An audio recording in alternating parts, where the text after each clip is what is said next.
Para o bem de todos e felicidade desta professorinha, digo ao povo que hoje é dia de História do Brasil. Isso mesmo!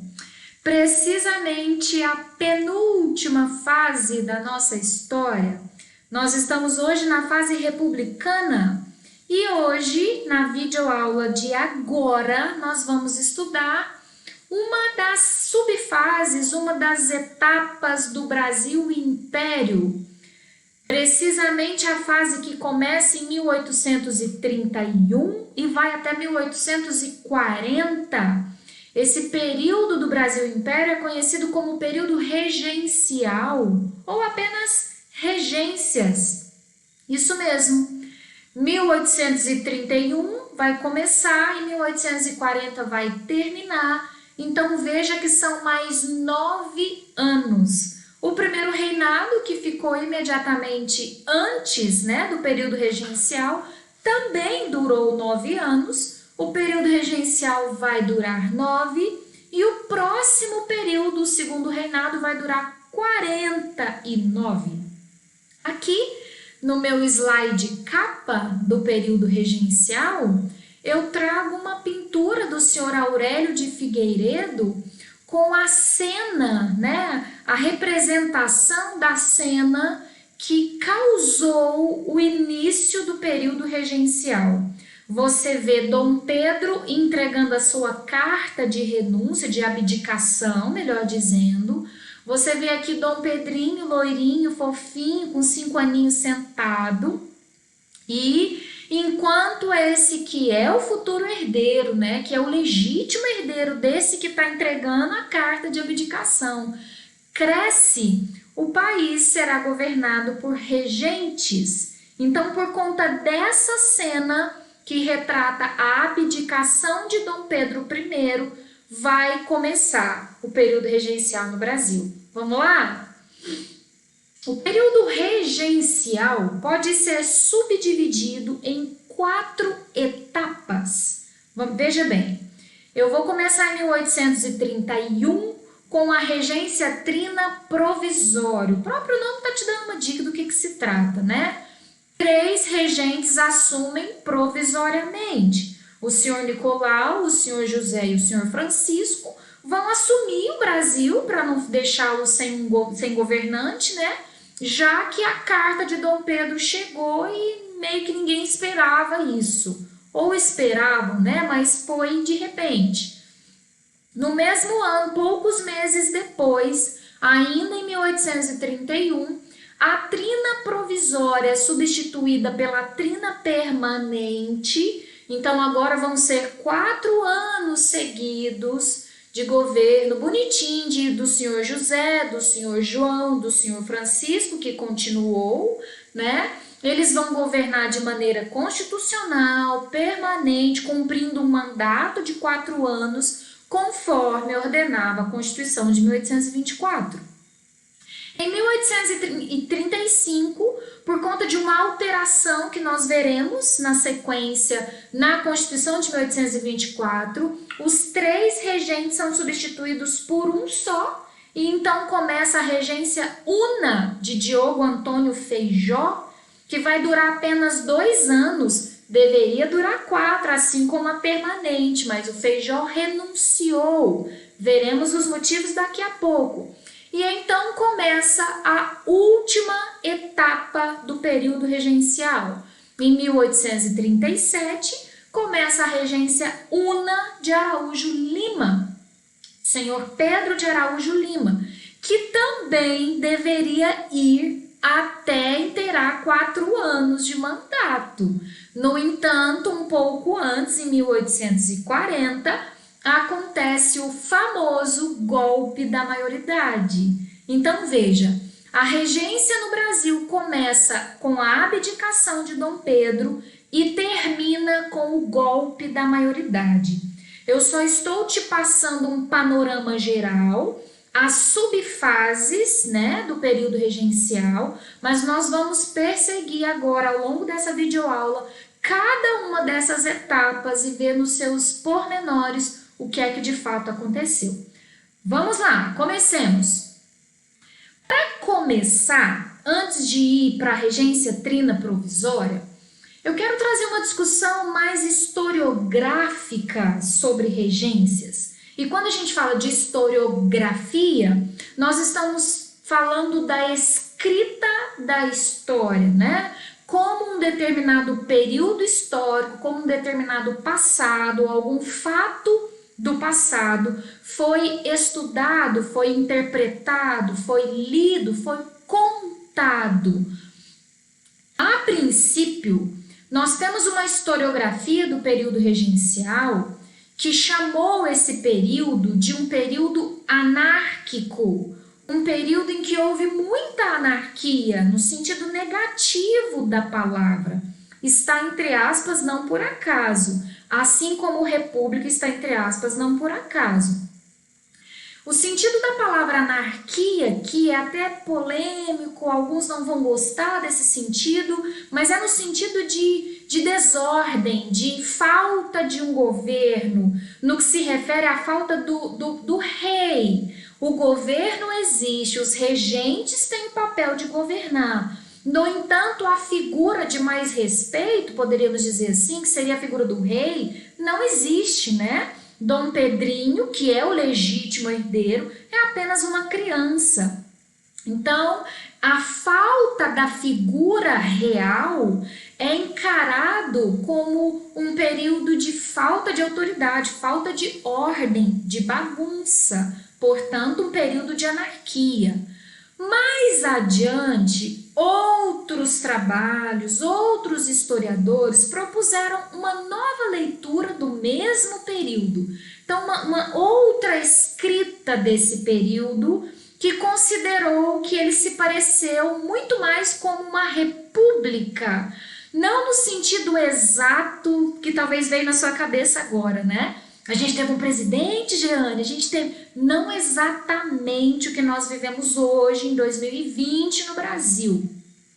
Mas as ideias que combinam com república. Por exemplo, numa república é normal se ter oposição de ideias, debate de ideias, né? Até porque essa república, que tem raízes iluministas, considera a liberdade de expressão. Então, eu posso falar o que eu penso, você pode falar o que você pensa e nós vamos não combater, mas nós vamos debater. Nossas oposições podem nos fazer, inclusive, crescer. E também no sentido de uma democracia, né? De uma participação popular, de alguma forma, manifestação popular. E aí a gente fica com qual, hein, galera? Historiograficamente falando, qual que você prefere? Qual que está sendo mais aceito? Qual seria o mais correto hoje para a gente considerar para a nossa preparação de vestibular, para a nossa formação para a vida? Hoje é melhor, é mais aceito, é mais coerente, é o que eu concordo, é o que eu gosto mais. É melhor chamar o período regencial de uma experiência republicana e não de um período anárquico, bagunceiro, desordeiro, que a gente até entende, esqueci de dar esse detalhe, a gente até entende porque foi no período regencial que explodiram muitas revoltas, muitas mesmo. Você se lembra da farroupilha? Você se lembra da balaiada, da sabinada, da cabanagem? São todas, e outras tantas, são todas revoltas regenciais. Então isso poderia ter sido interpretado como um período de muita bagunça. Mas, conforme eu já disse, é melhor considerar uma experiência republicana por conta de alguns motivos. Vamos lá. Pela primeira vez na nossa história, o Brasil será governado por brasileiros. O Brasil, nascido como um país livre em 1822, né, foi governado por um português. Dom Pedro I era português. Antes do Dom Pedro I, só português. Só reis portugueses, né? Então, pela primeira vez na nossa história, nós estamos vivendo um período, um governo brasileiro, o Brasil sendo governado por brasileiros. E tem outro detalhe, que é o que vai confirmar a ideia de uma experiência republicana. brasileiros eleitos, não por herança, por hereditariedade, né? Os regentes eram eleitos, voto censitário, tudo bem, não é a discussão de agora, se o voto era universal, se o povo participou, não é o que vem, não vem ao caso agora. O que interessa é a gente entender que eram brasileiros escolhidos pelo voto. Isso lembra uma república. Escolhidos pelo voto para ficar durante um período, durante um mandato. Isso também lembra a república.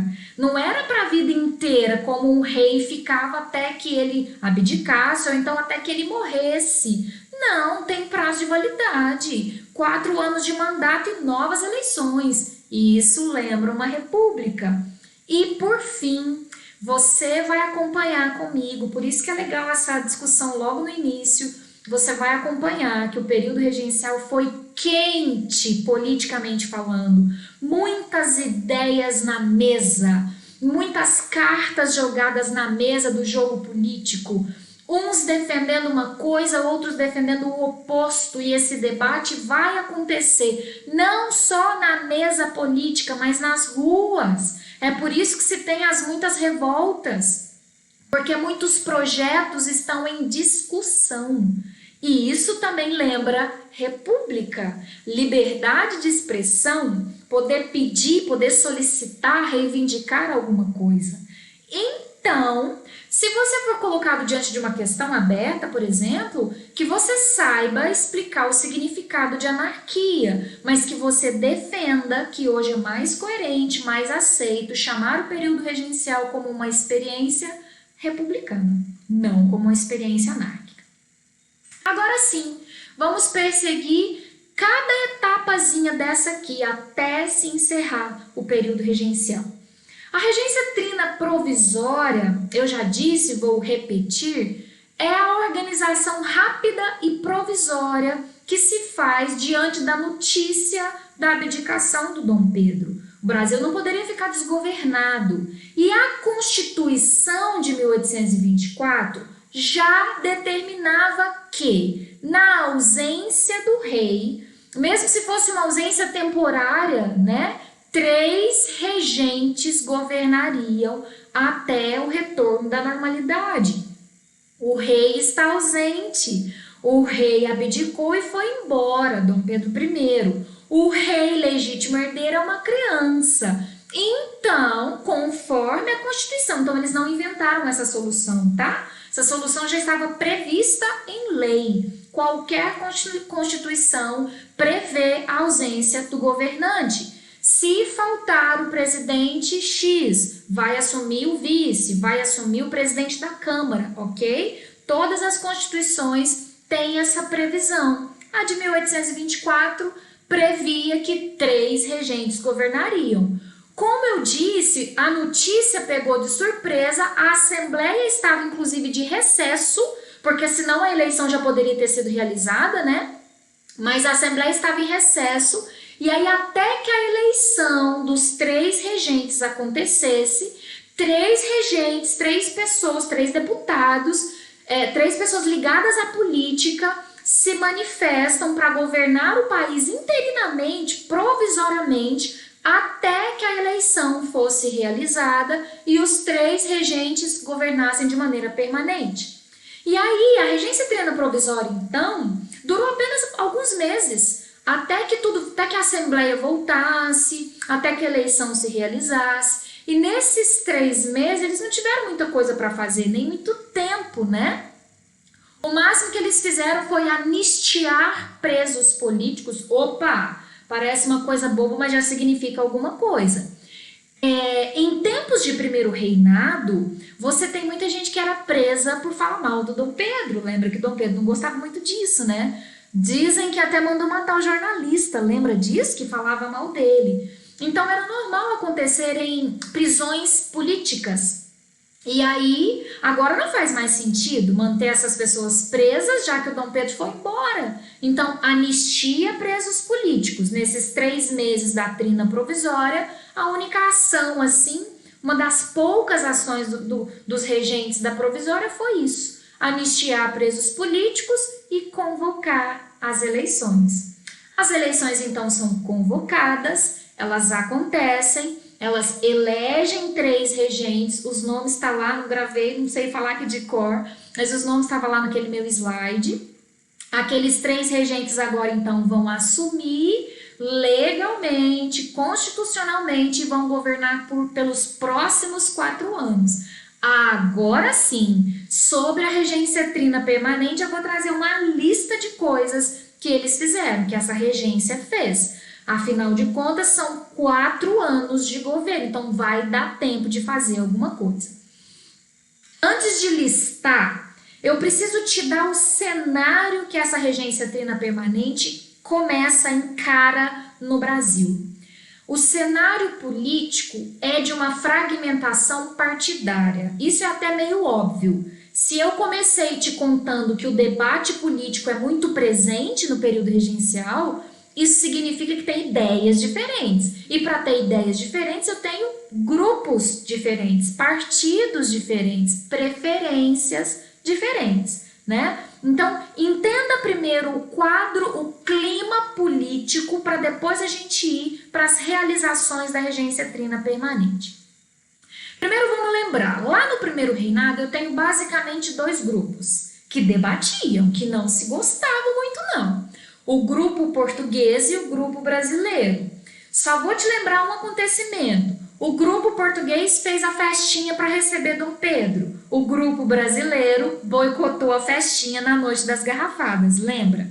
O grupo português, ou o partido português, era muito a favor do Dom Pedro, composto por portugueses, por amigos do Dom Pedro, por gente a favor dele. O grupo brasileiro vê o Dom Pedro com ressalvas, porque ele era autoritário, lembra? Porque ele poderia querer voltar para Portugal e recolonizar a gente. Então, esses 2 grupos não se bicavam. Quando Dom Pedro vai embora, acontece uma mudança. O partido português vai passar a ser chamado de restauradores. Então, aquele grupo de apoiadores, de amigos, de pessoas próximas do Dom Pedro, passam a ser chamados de restauradores. Por que restauradores? Porque o sonho, o objetivo político maior dos restauradores era justamente restaurar o governo do Dom Pedro. Eles sonham com a volta do Dom Pedro. Exatamente isso que você ouviu. Eles ainda acham que é possível o Dom Pedro voltar de Portugal para ser o rei de novo do Brasil. Por isso, restauradores. Eles querem restaurar o primeiro reinado. Você viu que tem uma data aqui em cima? Esses restauradores vão existir de 1831 até 1834 só. Então, nem terminou a regência e esse grupo já não existe mais, ou pelo menos não é chamado assim. Por quê? Porque em 1834 o sonho deles foi por água abaixo. O sonho deles não era o Dom Pedro voltar? Pois é, em 1834 isso não é mais possível, porque o Dom Pedro morre. Então não dá mais para achar que o Dom Pedro vai voltar. Eles vão ter que se reinventar, inclusive trocar de novo, porque não dá mais para restaurar, desculpa. Lá embaixo, quem era do time do brasileiro, né, dos brasileiros, durante o período regencial, eles vão ser chamados de liberais, todos liberais. Mas é preciso fazer uma separação entre os 2 tipos de liberais que existia no Brasil. O grupo dos liberais moderados e o grupo dos liberais exaltados. O nome está te dando uma dica. Eu sou liberal, mas eu sou moderada. Ah, eu sou liberal, mas eu sou das exaltadas. O que isso significa? O português está te indicando. Liberal, vamos lembrar de onde vem liberalismo? Vem de iluminismo, vem de liberdade, vem de não intervenção da política na economia, né? Vem de um governo que dá mais liberdade para o povo e deixa o povo tomar suas decisões, deixa a economia andar sozinha. Os liberais moderados gostam disso. Eles gostam de dar autonomia para as províncias. Eles gostam que o Dom Pedro não interferisse demais. Aliás, essa era uma treta, né? Porque o Dom Pedro era autoritário demais, poder moderador interferia em tudo. Então, os liberais moderados não gostavam do Dom Pedro, porque ele era muito interventor. No entanto, se essa liberdade passasse do ponto, se essa liberdade fosse estendida às pessoas mais pobres, aos escravos, por exemplo, aí os liberais moderados não curtiam muito a ideia. Por isso eles são chamados de liberais mal menos, liberais moderados. Já os liberais exaltados, eles são radicais, liberdade é liberdade, é para todo mundo. Tem gente no meio dos exaltados que continua insistindo em abolição, porque eles são liberais raiz, não é Nutella. Vamos brincar assim? Os moderados seriam os liberais Nutella, os liberais exaltados, os liberais raiz, porque a liberdade mesmo. Eles estão no mesmo grupo, porque eles não gostam do Dom Pedro. Eles não querem que o Dom Pedro volte, mas eles têm diferença entre si. Daqui uns 2 ou 3 slides eu vou mostrar uma chart que isso vai ficar claro para você. Mas você se lembra que em 1834 Dom Pedro morreu? E aí esses restauradores não podem mais realizar o seu sonho de voltar ao Dom Pedro? Então eles vão ter que se reinventar, né? Inclusive mudar de nome, isso vai acontecer. A partir de 1835, então depois que o Dom Pedro morreu, os restauradores, como não podem mais restaurar o governo do Dom Pedro, passam a ser chamados de regressistas.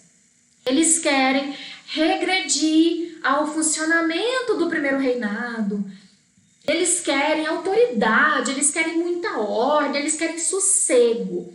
Regressista, saudade do primeiro reinado. Éramos felizes e não sabíamos, é mais ou menos isso.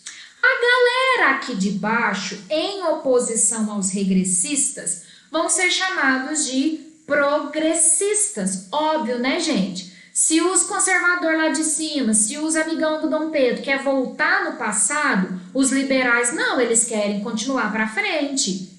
Os bonitão aqui de baixo aqui querem até abolição. Então eles querem mais e mais e mais mudança. Os de trás não querem mudança, quer voltar, quer retornar. Os progressistas querem progredir. Esse nome de regressista e progressista pegou mais, era mais modinha no período regencial. Quando eu passo para o segundo reinado, eles também vão ser chamados de conservadores e liberais.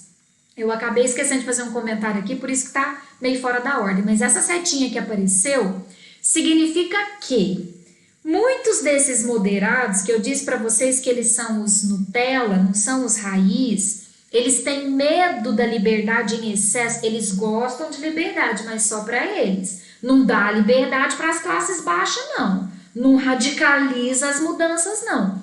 Com medo das mudanças que começam a acontecer nesse início do período regencial, com medo da liberdade que começou a funcionar durante o período regencial, eles acabam virando a casaca. Porque a ordem é tão importante quanto a liberdade para eles. Então eles acham que se eles ficarem no grupo dos progressistas é perigoso. Aí eles trocam de time. Vamos para o meio dos regressistas. Porque agora o Dom Pedro não volta. E os regressistas gostam de ordem, de autoridade. A gente também gosta disso um pouco. Tudo bem? Eles são meio indecisos, né? Eu quero a liberdade, mas não em exagero. Eu gosto de ordem, eu não gosto de bagunça. Certo? E agora sim vai aparecer o que eu falei. Os regressistas também serão chamados de conservadores. No segundo reinado nem vai ser regressista mais, vai ser só conservador. E os progressistas, no segundo reinado, vão ser chamados de liberais. Sentiu o drama do clima político? Dos dois grupos que, com nomes diferentes, permanecem? Uma galera mais conservadora, que tem saudade do Dom Pedro, que gosta de ordem, que tem medo de mudanças radicais. E uma galera que não, o caminho é esse, liberdade, abolição, autonomia. É esse o clima.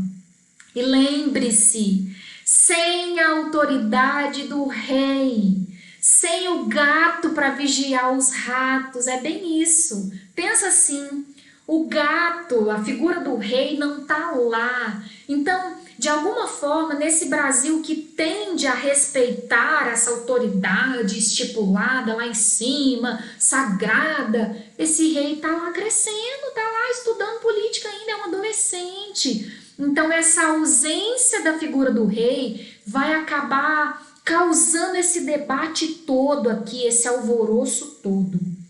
Pois é, esse é o clima político da regência trina permanente. A charge que eu prometi, galera, vejam o exaltado. E aí eu gosto da charge porque até a linguagem corporal do exaltado diz quem ele é. Ele está exaltado, ele está gritando, ele está empolgado, ele está radicalizado. E ele chega a falar em democracia. Olha que ideia radical, revolucionária no Brasil inteiro. Existe o poder moderador ainda e alguns chegam a falar em democracia e em abolição, conforme eu disse. No meio, e não por acaso no meio, então perceba, eu tenho um liberal, um está numa ponta, o outro está noutra. No meio eu tenho um liberal moderado. A linguagem corporal dele também está falando. Ele gosta de liberdade, ele achava o Dom Pedro meio mandão, mas ele não é radical igual o de cá, ele tá mais assim, tá, tudo bem, mas olha o que ele diz, ordem. Eu gosto de liberdade, mas a ordem eu não abro mão. E na outra ponta, também com uma linguagem corporal que diz, um restaurador, que depois virou um regressista, que depois virou um conservador, que vai estar lá. Saudade. Legal, né? Acho que essa charge deu para você pegar exatamente como que é o clima político do período regencial, de todo o período regencial. E tem mais uma também.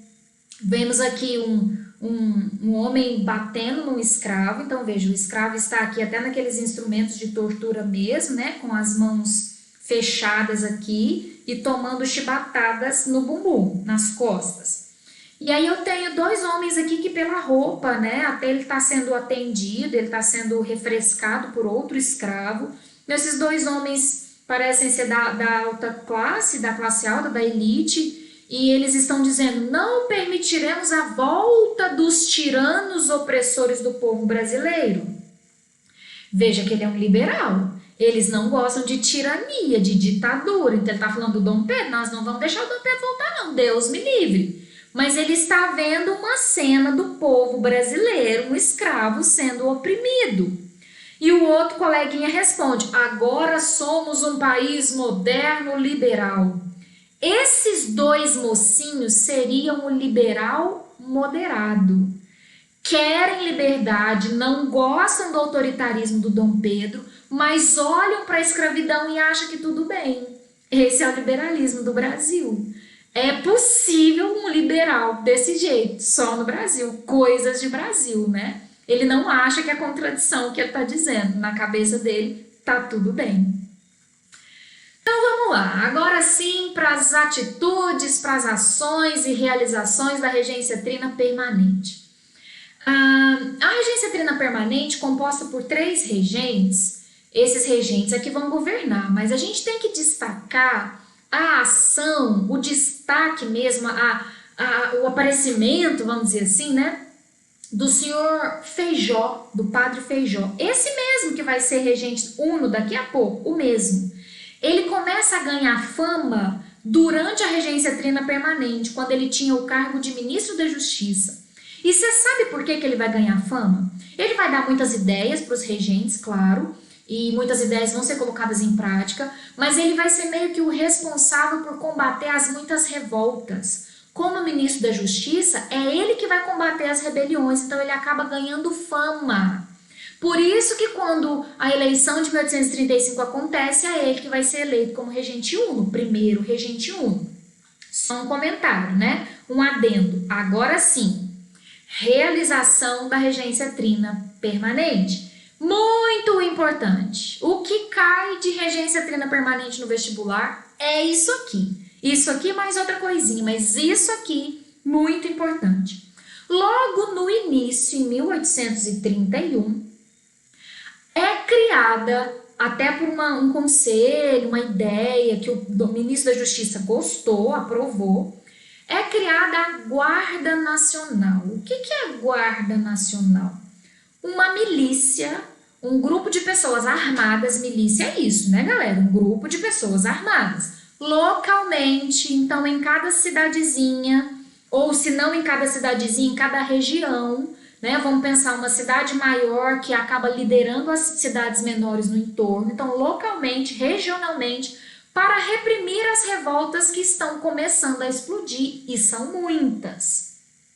A gente conhece aquelas mais famosas, mais longas, mas tinha revolta demais, uma em cada mês.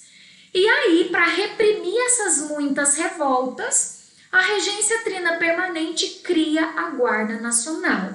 Você pode se perguntar, já mas não tem exército para reprimir? Cadê as forças do exército brasileiro? Sim, existe força armada no Brasil já, mas as revoltas são muitas. Até que, sei lá, uma força militar se deslocasse do Rio de Janeiro, que era a capital, para chegar lá no Pará, aquela revolta já tinha crescido, ganhando força.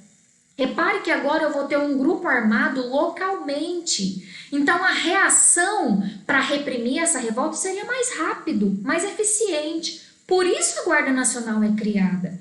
Quem faria a repressão, quem teria arma para poder matar os revoltosos e botar ordem no galinheiro, seriam os fazendeiros locais. Olha isso!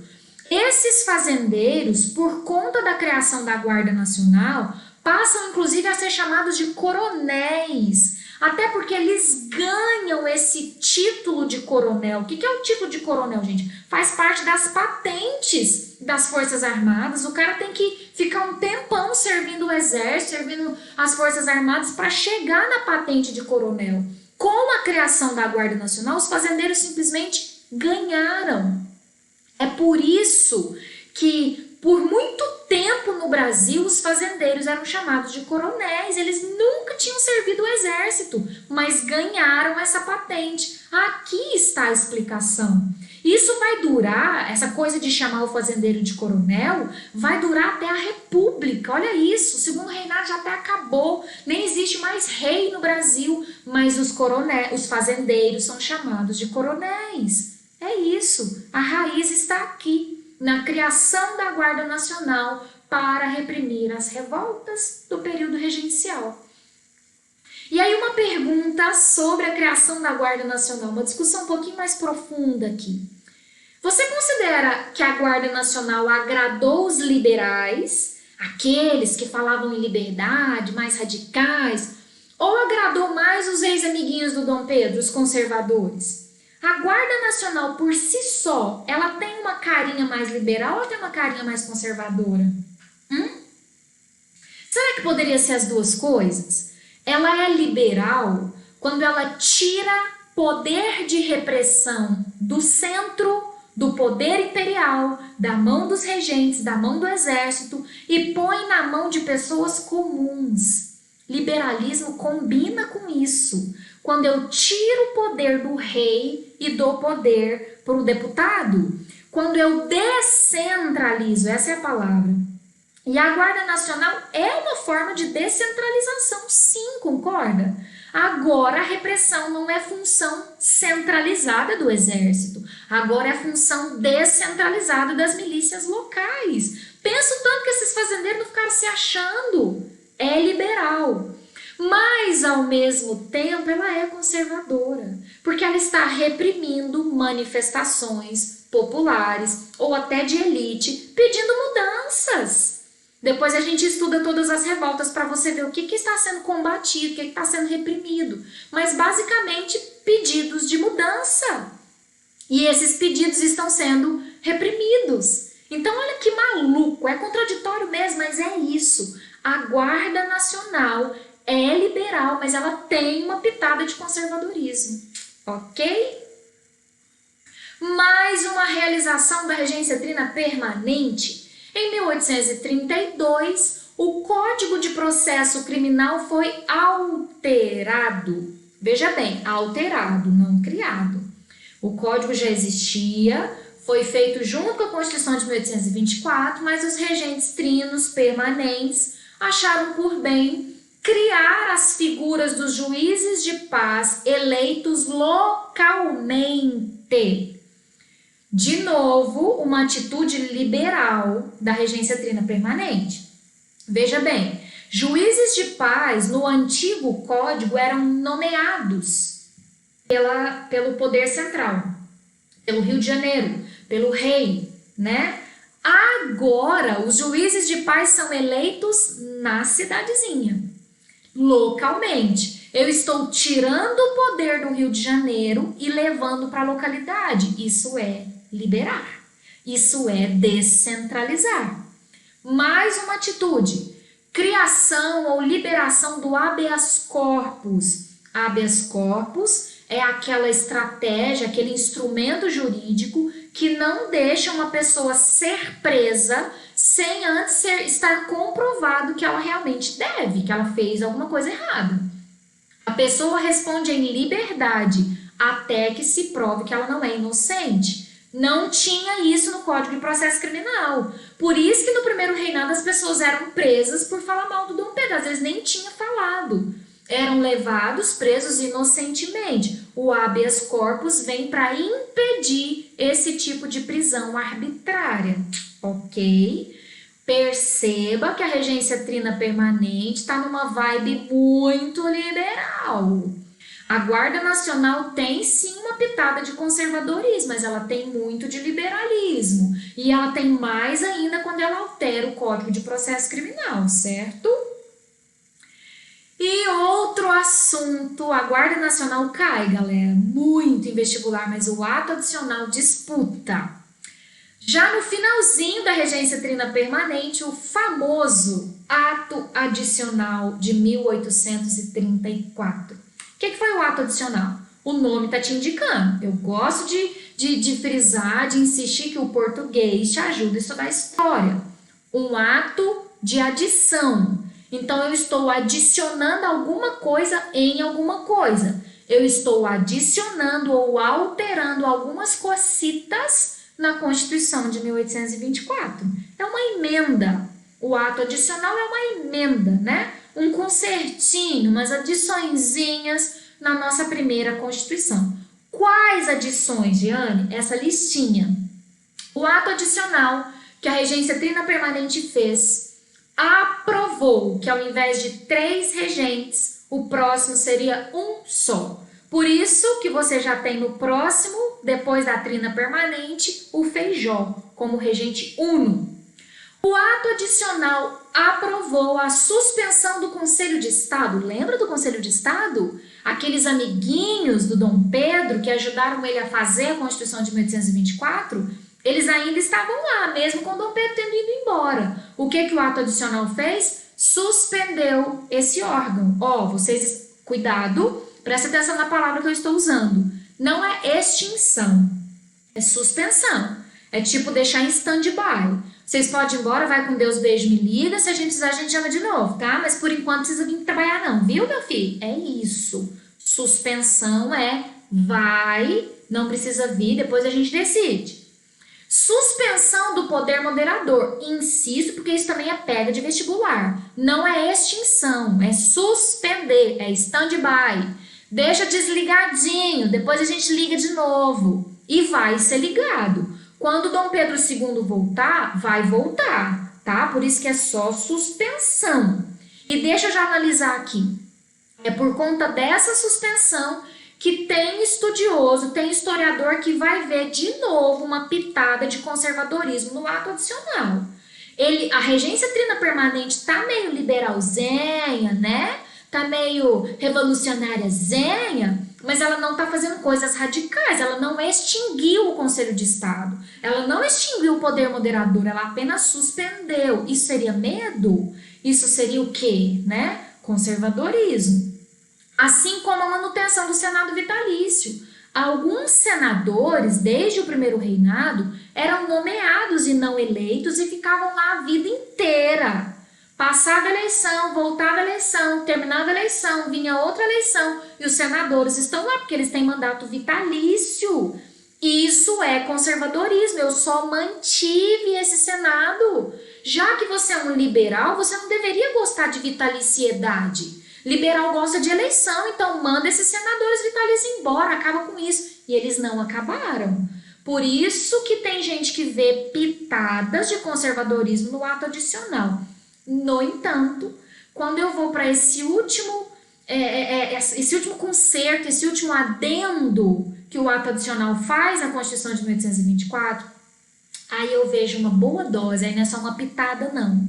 Aí eu vejo uns 2, 3, 4, 5 copos de liberalismo. A criação das Assembleias Legislativas Provinciais. Galera, para tudo. Quem é que fazia leis no Brasil? A Assembleia Legislativa Central, os deputados e senadores lá do Rio de Janeiro. É lá, no poder central, depois de passar pelo poder moderador, que as leis saíam no Brasil. De repente, a Regência Trina Permanente cria assembleias para fazer lei em cada província? Que moral é essa que essas províncias estão usufruindo agora? Agora cada província vai poder fazer suas leis. Isso cheira a federalismo. O que é federalismo? Autonomia para cada unidade da federação, para cada província. Hoje a gente chama de estado. Hoje, no Brasil República, em 2020, existe federalismo. Existem leis que valem só em Minas Gerais. Minas Gerais pode criar suas leis. Rio de Janeiro, São Paulo pode criar. Isso é federalismo. Isso aqui está cheirando federalismo. E é liberalismo. Quando eu tiro o poder do centro e levo para as beiradas, levo para as províncias, eu estou sendo liberal. Liberal gosta disso. Por isso, galera, essa primeira fase do período regencial, consenso entre os historiadores, consenso, é vista como uma onda liberal. Por mais que tenha uma pitadinha aqui e outra ali de conservadorismo, no geral, a trina provisória e a trina permanente são vistas pelos historiadores como uma onda liberal, ok? Junto com mais um monte de revolta pedindo mais mudanças, o início do período regencial foi quente, foi movimentado, agitado pra caramba. Guarda isso aqui, tá? A trina permanente, a Guarda Nacional, o ato adicional, muito importante, muito cobrado. Finalmente terminou, né, o período da regência trina permanente, novas eleições realizadas, agora não mais escolher 3 regentes, agora um só, porque o ato adicional teria proposto isso, né, teria feito essa mudança. E nessa eleição, conforme eu já tinha anunciado, já tinha dado esse spoiler, por conta da fama em reprimir as revoltas, em dar conta de manter a ordem, né, mesmo com muita dificuldade, mas o Feijó tá lá combatendo os revoltosos, ele ganhou fama, se candidatou e ganhou como o primeiro regente uno do Brasil. Ele vai governar de 35 a 37, porque ele desistiu antes de terminar o seu mandato. Por quê, Jeane? Porque o mandato dele foi basicamente... Eu tô resumindo nessa frase aí logo abaixo, ó, porque a regência una dele foi extremamente instável, socialmente e politicamente. Muitos problemas para o Feijó resolver. Tanto que desgastou até a saúde dele. E esse teria sido um dos motivos para ele arregar. O que aconteceu, Jeane? Que motivos são esses de tanta instabilidade? Muita revolta, então muito desgaste com repressão. Mesmo tendo a Guarda Nacional, estava difícil reprimir, porque é muita revolta, gente. Depois a gente vai ver uma por uma das mais famosas. 5 mais famosas a gente vai estudar, mas não são só 5, são muitas revoltas. E o Feijó está se desgastando nessa repressão. Feijó comprou uma briga com a Igreja Católica, ele é um padre, galera. E aí ele foi comprar briga com a igreja da qual ele fazia parte. Você se lembra do regime do padroado, que a Constituição de 1824 aprovou? Esse regime do padroado dava ao governante a liberdade, a autoridade de interferir até na igreja. E aí, confiando nesse regime do padroado, o senhor Padre Feijó, o Diogo Antônio Feijó, quis acabar com o celibato no Brasil. Olha que briga que ele quis comprar com a igreja. A igreja resistiu, né? Não queria aceitar essa ideia dele, mas ele queria acabar com o celibato no Brasil. Estava sofrendo muita pressão política dos conservadores, porque lembra lá das assembleias legislativas provinciais? Lembra daquela mamata que cada província tem agora de fazer suas próprias leis? Isso não agradou quem é conservador raiz. Conservador raiz não gosta de dar liberdade para ninguém. O poder está na mão de uma pessoa só, que é o rei. Que bobagem é essa? E aí os conservadores começam a chamar o ato adicional, galera, tá entre aspas, porque é o termo da época. O ato adicional passou a ser chamado pelos conservadores de ato da anarquia. O que é anarquia no sentido negativo da palavra? Bagunça, desordem. Esse ato está dando liberdade, as províncias estão se achando, o Brasil está virando uma baderna, uma bagunça. E isso tudo no ouvido do Feijó, que já não tem muita revolta, né? Revolta explodindo no Brasil de norte a sul. Pressão dos conservadores, briga com a igreja, a saúde dele vai sentir, por conta disso tudo, ele vai renunciar em 1837. Não terminou seu mandato de 4 anos. Novas eleições realizadas, o senhor Araújo Lima é que vai vencer essas eleições. Na verdade, ele já tinha até assumido, quando o Feijó largou, ele assumiu interinamente, mas ele se candidata e vence a eleição, então ele vai ser o segundo regente uno e último do Brasil. Conforme você sabe, ele vai governar de 37 a 40, porque em 40 o golpe da maioridade vai acontecer. E aí, Jeane, o período da regência una de Feijó foi muito instável, muita bagunça, muito problema, né? Como que o Araújo Lima reagiu diante desses problemas? O que ele fez, né? Ele reprimiu, o que ele fez? Bora lá. Também é muito importante esse último período, última etapa do período regencial na mão do Araújo Lima. Essa última etapa, ao contrário do início da regência, o início foi chamado de uma maré liberal, lembra?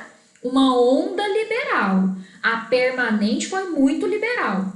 O Araújo Lima vai terminar a regência mais conservador. Ele mesmo é mais conservador. Então, o período de governo dele vai ser chamado de um regresso conservador.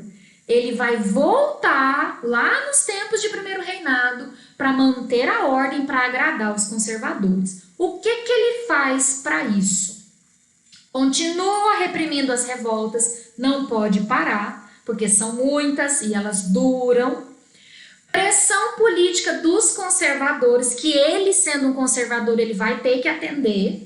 A mesma galera que estava pressionando o Araújo, a mesma galera que estava pressionando o Feijó vai pressionar o Araújo Lima, poxa, né, cara? Você é dos nossos agora. Você vai acabar com aquele ato da anarquia. Aquele ato da anarquia está destruindo o Brasil. O Brasil vai virar uma bagunça. Não pode deixar. Então, os conservadores, com medo de piorar a situação do Brasil, pressionam o Araújo Lima e ele cede. Em 1840, é dele a criação da Lei Interpretativa do Ato Adicional. O meu sorriso não é por acaso, eu acho o nome uma piada já, né? O nome da lei que o Araújo Lima cria, Lei Interpretativa do Ato Adicional. Eu não precisa nem explicar, né? É uma lei que interpreta o ato adicional.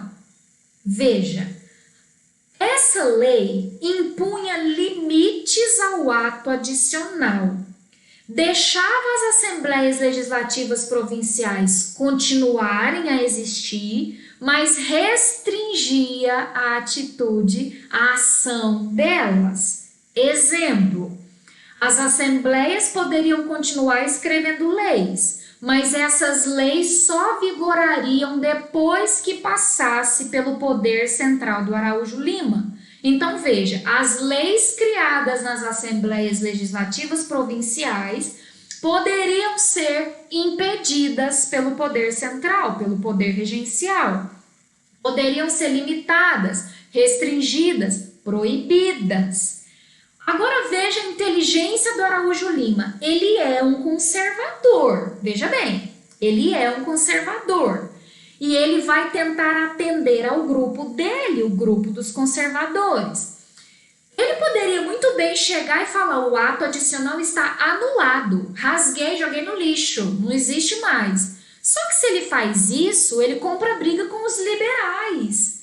E o Brasil já está tendo briga demais, já tem revolta demais. Então, o que o Araújo Lima muito espertamente decide fazer? Ele não exclui o ato adicional. Ele faz uma emenda no ato adicional. Olha, o ato adicional continua existindo, as assembleias provinciais continuam existindo, só que com limites, com restrições, não com liberdade total. E mais uma coisa para agradar os conservadores, ele chama de volta o Conselho de Estado, que tinha sido suspenso lá no ato adicional também, lembra disso? Por isso, por causa dessa lei interpretativa, o Araújo Lima, que é um conservador, acabou sendo chamado de o regresso conservador.